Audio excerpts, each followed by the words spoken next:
How dare you show up like this? You're deliberately trying to ruin my event. Margaret's voice echoed through the ballroom of the Grand Plaza Hotel, drawing attention from the elegantly dressed donors mingling nearby. I stood frozen, my hand still clutching my purse, as my mother-in-law stormed toward me in her designer gown. My name is Olivia Parker, and at 34, I never expected to be publicly humiliated at a charity gala meant to support children's education. But here I was, watching my mother-in-law's face turn an alarming shade of red as she pointed at my conservative black evening dress, the same one she had approved just last week. This is completely inappropriate. You're making a mockery of everything we stand for. Margaret hissed, grabbing my arm and practically dragging me toward the exit. I could feel the stares of hundreds of wealthy donors watching the scene unfold with a mix of shock and discomfort. The thing is, I knew exactly why Margaret was doing this. It had nothing to do with my dress and everything to do with what I had discovered in the ladies' room just 10 minutes ago. Let me back up a bit. I married James, Margaret's only son, 3 years ago. From day one, Margaret made it clear that I wasn't the daughter-in-law she had envisioned for her perfect family. I wasn't from old money, didn't belong to the right country clubs, and worst of all, I worked as a public school teacher instead of dedicating my life to charity luncheons and social climbing. But I had tried to make it work. God knows I had tried. When Margaret asked me to help with her annual education charity gala, I jumped at the chance. Maybe this would finally be my opportunity to prove I could fit into her world. For weeks, I stayed late after school, making phone calls to potential donors, organizing silent auction items, and doing whatever Margaret asked. I even used my connections in the education system to bring in real stories of children who had benefited from previous year's donations. The evening had started perfectly. The ballroom was stunning, with crystal chandeliers casting a warm glow over the gathered crowd of Boston's elite. The silent auction tables were beautifully arranged, and the presentation I had helped prepare about the charity's impact was ready to go. Then I excused myself to the ladies' room and overheard something I wasn't supposed to hear. Margaret was inside one of the stalls, speaking in hushed tones on her phone. "Don't worry, everything's going according to plan. Once we announce the new scholarship program, we can easily divert most of the funds through your foundation. These rich idiots won't even notice that their donations are being redirected.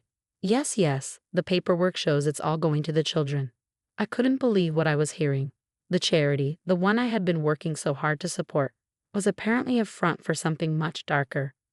Margaret was planning to funnel the donations away from the children who desperately needed them. My hands shook as I quietly slipped my phone from my purse and hit record, capturing her continued conversation about fake paperwork and offshore accounts. I had barely managed to stop the recording and step away from the stall when Margaret emerged, her face going pale when she saw me. Now, as she practically shoved me toward the exit, I understood her panic. She wasn't worried about my dress being inappropriate. She was terrified I would expose what I had overheard. "Margaret," I said firmly, planting my feet, "you need to think very carefully about what you're doing right now." The crowd around us had grown larger, and I could see phones being raised, recording the scene. "You have no idea what you're talking about," she snapped, her perfectly manicured fingers digging into my arm.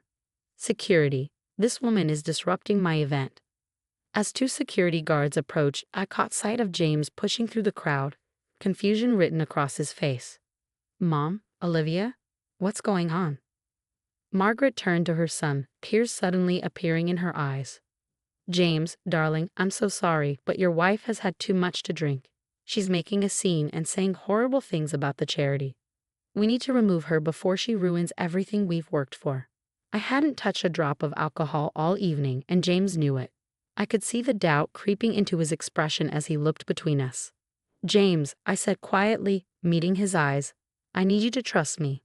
What's about to happen next isn't what anyone expected, but it's necessary." I turned to address the now silent crowd of donors. And I believe everyone here deserves to know exactly what their generous donations are really funding. Margaret's face went from red to white in an instant.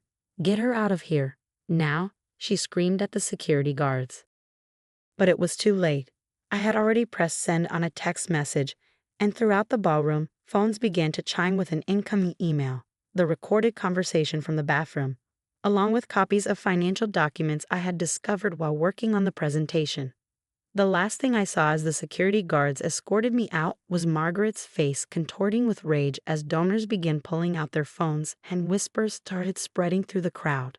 Sometimes being inappropriate means being exactly where you need to be, exactly when you need to be there. The next morning, my phone wouldn't stop buzzing. News of last night's Gala meltdown had spread through Boston's elite social circles like wildfire. I sat at our kitchen table, watching James pace back and forth as he tried to process everything. "I just can't believe it," he kept saying, running his hands through his hair. "All those years, all those children who could have been helped." He stopped and looked at me, his eyes tired from a sleepless night. "How did you figure it out?" I pulled up the financial records on my laptop. During my weeks of helping with the gala, I had noticed small discrepancies in the charity's books. Nothing obvious at first, just numbers that didn't quite add up, scholarships that never seemed to reach their intended recipients. "Your mother got sloppy," I explained, turning the screen toward him. She was so convinced no one would question her that she barely tried to hide it. The scholarship foundation she was funneling money through. It's registered to her brother-in-law in the Cayman Islands. James sank into the chair across from me, looking devastated. All those speeches about helping underprivileged children, all those galas and fundraisers, it was all a lie. Before I could answer, my phone buzzed again. This time, it was a text from Diana, Margaret's personal assistant. "Mrs. Parker, I need to talk to you. I have more documents. Can we meet?" I showed the message to James. He nodded slowly. "Diana's worked for Mom for 15 years. If anyone knows where the bodies are buried." An hour later, we met Diana at a quiet coffee shop across town. She looked nervous, constantly glancing over her shoulder as she pulled files from her bag. "I've been keeping copies of everything," she whispered, sliding them across the table. "Every transfer, every fake scholarship, every administrative fee that went straight to offshore accounts." I wanted to say something, but Mrs. Harrison, she has a way of making problems disappear. Looking through the documents, my stomach turned. The charity scam went back years, possibly decades. Millions of dollars that should have gone to education programs had instead funded Margaret's lavish lifestyle. Her vacation homes, her business trips to exotic locations. "There's more," Diana continued, her voice shaking. "Last night, after you left, she had a complete meltdown. She started shredding documents in her office and making calls. I heard her telling someone to clean out the accounts before they could be frozen." James immediately pulled out his phone and started calling lawyers. While he stepped outside to talk, Diana leaned closer to me. "You should know, she's planning to blame everything on you. She's already telling people you were in charge of the finances, that you must have orchestrated the whole thing." I couldn't help but laugh. Me? The daughter-in-law she never let near any real responsibility. The one she constantly reminded didn't belong in her social circle. "I know," Diana nodded. "That's why I kept the real records, including all the times she specifically wrote that you were to be kept away from any financial decisions." By afternoon, the story had hit the local news. "Prestigious charity gala ends in scandal," read the headlines.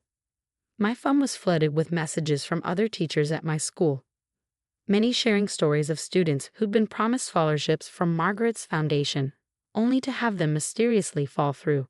Then came the call from Margaret herself. "You vindictive little witch," she snarled before I could even say hello. "Do you have any idea what you've done? I've spent 20 years building this reputation." "You mean 20 years stealing from children who needed help?" I kept my voice calm, recording the call just like I had in the bathroom. 20 years using their stories to fund your beach house in the Hamptons. "You're going to regret this," she threatened. "By the time I'm done, everyone will believe you were behind everything. The gold-digging teacher who married my son and tried to steal from charity. Who do you think they'll believe, me or you?" "Actually," I replied, "I think they'll believe the evidence. And the witnesses. How many people did you really think you could fool forever, Margaret?" She hung up, but I knew this wasn't over. Within hours, her version of events started circulating. Posts appeared on social media claiming I had manipulated the charity's books, that I had orchestrated an elaborate scheme to discredit her. But Margaret had made a crucial mistake. In her rush to point fingers, she'd forgotten about the dozens of society events where she had publicly belittled me, the countless witnesses to her making sure I was kept away from any real responsibility in the charity. More importantly, she'd forgotten about the people she had stepped on during her climb to social prominence. People who had been waiting years for a chance to expose her. By evening, our house had become an impromptu headquarters for people coming forward with their own stories.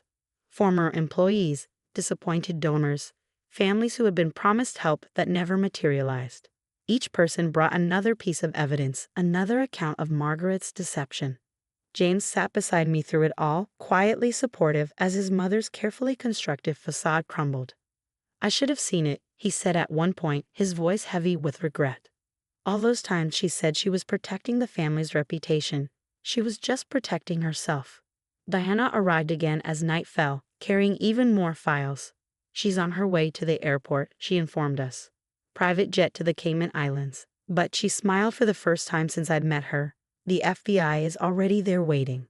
I squeezed James' hand as we watched the news coverage of Margaret being escorted off her private plane in handcuffs, her perfectly coiffed hair wild, her designer dress wrinkled. All her careful planning, all her social climbing and manipulation, had finally caught up with her. But amid the satisfaction of seeing justice served, my heart ached for the real victims, the children who could have been helped, the families who had pinned their hopes on false promises. As I watched Margaret's empire crumble, I was already planning how to make things right. This wasn't just about exposing a scandal anymore. It was about rebuilding something genuine from the ruins of Margaret's deception. And judging by the determined look in James's eyes, I wasn't alone in that mission. The real work was just beginning. The weeks following Margaret's arrest were a whirlwind of investigations, interviews, and revelations. The FBI's forensic accountants uncovered a web of fraud that stretched back even further than we'd initially thought. Margaret hadn't just been stealing from her own charity. She'd been running similar schemes through half a dozen charitable foundations across the country. Sitting in our living room, watching the national news coverage of her case, I felt a mix of vindication and sadness. The reporter detailed the full scope of her deception. Over $30 million meant for educational programs had been diverted to private accounts. And in a surprising turn of events, the reporter continued, her daughter-in-law, Olivia Parker, a public school teacher, has been instrumental in establishing a new foundation to help the families affected by this fraud. James squeezed my hand as we watched. After Margaret's arrest, we'd spent countless hours tracking down every student and family who had been promised help through her fake scholarship programs. It wasn't enough just to expose the fraud. We needed to make things right. The new Parker Education Foundation, the reporter explained, backed by many of the original donors and run with full transparency, has already begun distributing legitimate scholarships to students who were previously deceived. What the news didn't show were the late nights James and I had spent setting up proper oversight measures, the careful documentation of every dollar, and the partnerships we'd established with legitimate educational organizations. We were determined to create something honest from the ashes of Margaret's deception. Diana had become our head of operations, her years of detailed record-keeping now serving a genuine cause. "It's like therapy," she told me one day, fixing everything she broke. Margaret's trial was swift and decisive. The evidence was overwhelming, and her attempts to blame others only made things worse. When she tried to claim I had masterminded everything, her own recorded words from the Gala bathroom sealed her fate. The judge was particularly harsh in his sentencing. "Mrs. Harrison," he declared, "you didn't just steal money. You stole hope from children who had precious little to begin with. 20 years in federal prison seems barely adequate." As Margaret was led away in her orange jumpsuit, so different from her usual designer wear, she shot me one final glare. But I felt no satisfaction in her downfall, only relief that she could no longer hurt anyone else. The real victory came 3 months later at the first legitimate scholarship ceremony of the Parker Education Foundation. Watching 20 students receive their college acceptance letters and guarantee funding, seeing their parents' tears of joy, I knew we had created something meaningful. One mother hugged me tightly after the ceremony. My daughter had given up on college after what happened with the Harrison Foundation, she whispered. "You gave her dreams back." James stood at the podium, addressing the gathered families and donors. "My mother taught me a lot about legacy," he said, his voice strong and clear, but not in the way she intended. "She showed me that true worth isn't in social status or bank accounts, it's in the lives we touch and the good we do. Today, we're starting a new legacy." The foundation grew beyond our initial hopes. Other donors, impressed by our transparency and genuine results, came forward with additional funding. We established mentorship programs, educational workshops, and support services for first-generation college students. A year after Margaret's arrest, I received an unexpected letter. It was from her, written from prison. I almost threw it away unopened, but curiosity won out. Dear Olivia, it read, I still hate you for what you did to me. But I see the news about the foundation, about the lives you're changing. You've managed to build something I never could, something real. I suppose that's a better revenge than anything I could have planned. I showed the letter to James, who read it with a sad smile. She still doesn't get it, does she? He said. This was never about revenge. He was right. Standing in my classroom the next day, watching my students work, I thought about how different things might have been if Margaret had used her influence for good from the start. But dwelling on what ifs wouldn't help anyone. Instead, I focused on the future. The Parker Education Foundation was thriving, helping more students every year. James and I were expecting our first child, and I couldn't help but smile, thinking about the values we'd pass on. Honesty, compassion, and the understanding that true wealth isn't measured in dollars. Margaret's inappropriate daughter-in-law had built something she never could. A legacy of genuine change and hope. Sometimes the best revenge isn't revenge at all. It's simply doing what's right, no matter who tries to stand in your way. The final irony? The annual charity gala continues, now hosted in the same ballroom where Margaret once tried to have me thrown out. But these days, the only tears shed are those of joy, as we celebrate real achievements and genuine transformations in young lives. As they say, living well is the best revenge, but living honestly? That's even better.